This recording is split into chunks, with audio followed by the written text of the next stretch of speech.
Yo, what's going on, everybody? It's your guy Infinity 2K back with another video today. In the second face cam video I've done. And today I'm gonna be talking about my thoughts on like the whole Patriots situation. As a Patriot, as you might know, I'm a Patriots fan. Got my new shirt in the mail actually the other day. Says 6 times world champion, and you can't deflate these. And yeah, they got 6 rings. I mean, say what you want, you can't deflate the rings, you know. But yeah, back to the point. I think that the Patriots, I think people are kind of over-exaggerating how bad it's going to be this year. Do I think it's going to be bad, worse than it has been in the last 20 years? Of course, you can't expect to be better without Tom Brady. That's just not how it's going to work. But, okay, I'm just thinking of this as an optimistic fan. Think about it like this. We still have Bill Belichick. Right there, we have the coaching advantage over any coach in the NFL, scheme-wise, or just playing chess, you know what I mean? He can play better, he can coach better than anyone right now in the NFL, and that's just facts. And the roster, if you look at the roster, quarterback, I do hope, okay, here's my plan here's why I hope the Patriots. And they just traded Gronk to the Buccaneers today for a 4th-round pick. They also gave a 7th-round pick. That's beside the point. All right. I want them in the first round to take an edge rusher, AJ Epinesa, Gross Matos, whoever's the best available, at the time, whatever they're thinking, best scheme fit, system fit, whatever. They don't have a 2nd-round pick. 3rd round, first 3rd-round pick. If Jalen Hurts is still on the board, I don't see how you could pass on that. I really don't. I mean, Jarrett Stidham's good. Trust me. If Jarrett Stidham starts the season, you got to be optimistic as a fan. Until he proves you that he's not good, you got to hope for the best. You got to assume the best. He looked good in preseason last year. I'm not too mad about that. But I assume they get Jalen Hurts. Tight end in the 3rd round, Albert O. I'm not going to try pronouncing his last name, from Missouri. My opinion is going to be the best tight end in the draft. I do like Cole Kmet, but I think value-wise, if you can get him in the 3rd round, I kind of like him. I think he's going to develop into a pretty nice player.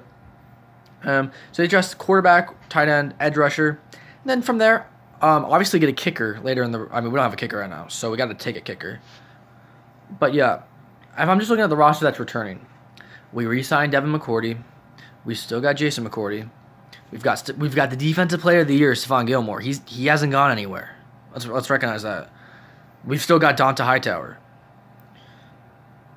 We've still got Patrick Chung. I mean, defensive line, it's all right.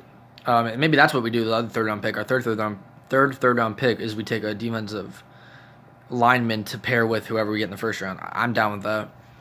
But offensively, again, Julian Edelman's getting old. But for receivers, that's usually not too big of a problem for a receiver when they're getting old. Steve Smith was good when he was old. Jerry Rice. Randy Moss. Randy Moss wasn't the best when he was older, but he still could produce and still play. But yeah, it's a lot easier to be good as a receiver than a quarterback at the age of, like, Edelman. I think Jules is like 34 or something like that, around there. So got Edelman. N'Keal Harry. Okay, people kind of are already calling him a bust. I think that's ridiculous. The guy played 8 games last year. He missed the first half of the season. Didn't get as much practice reps with the team. Their offense, I don't know what they were doing the last 10 weeks of the season, dude. Josh McDaniels, I don't know what was happening. His play calling was awful. The offense could not move the ball.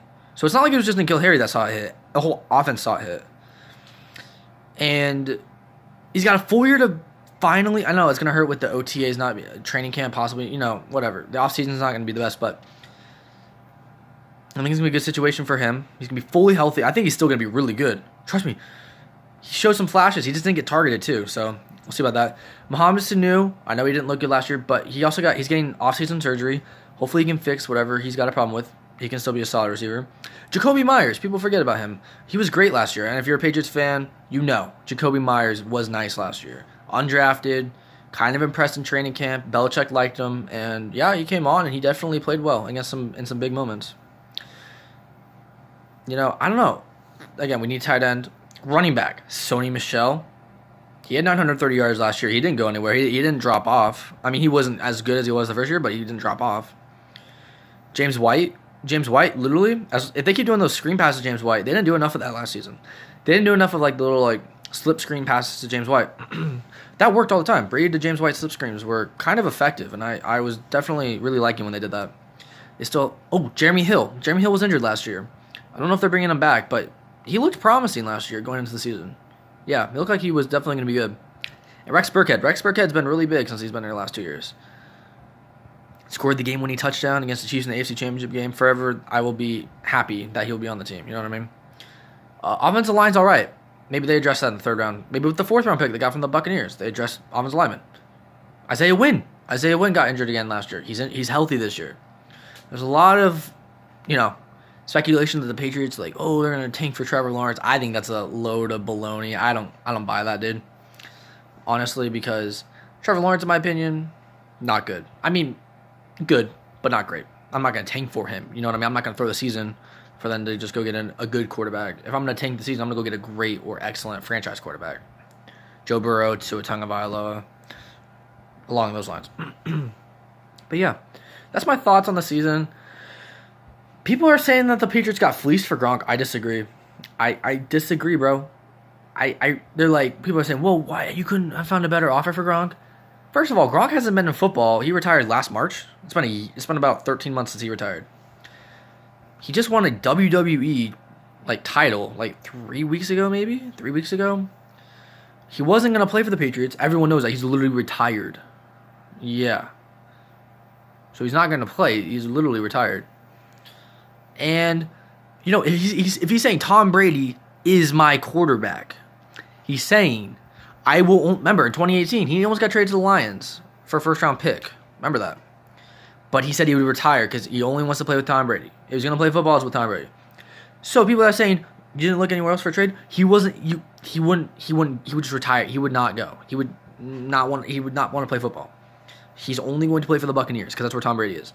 So getting a 4th round pick is what if the Bucs weren't willing to give up Cameron Brate or OJ Howard or anything else, even a 3rd round pick, if that's their best offer, they're saying that's the most we're willing to do. You get rid of Gronk's salary, it was like $10 million, and you get a 4th round pick. There have been steals in 4th round pick, bro. The late picks. Not saying it will be, but yeah, that's my thought in the situation. So again, we got to be optimistic about the year. It's gonna be tough for us, but we got to pull through it. And if we get a high draft pick next year, I don't know. It's not great quarterbacks next year. I don't know. If Trevor Lawrence is your best quarterback in the draft, I don't know about that. But if we don't get a great year, maybe we go get a top receiver next year because Jules is not going to stay forever. I think this is the last year with us. I don't know. Maybe. But yeah, I hope you enjoyed the video. The draft is in about 2 days. If you haven't watched my mock draft videos, go check them out. 1 and 2.0. If you're new to the channel, hit that subscribe button for the best content on YouTube. And until next time, Infinity 2K out.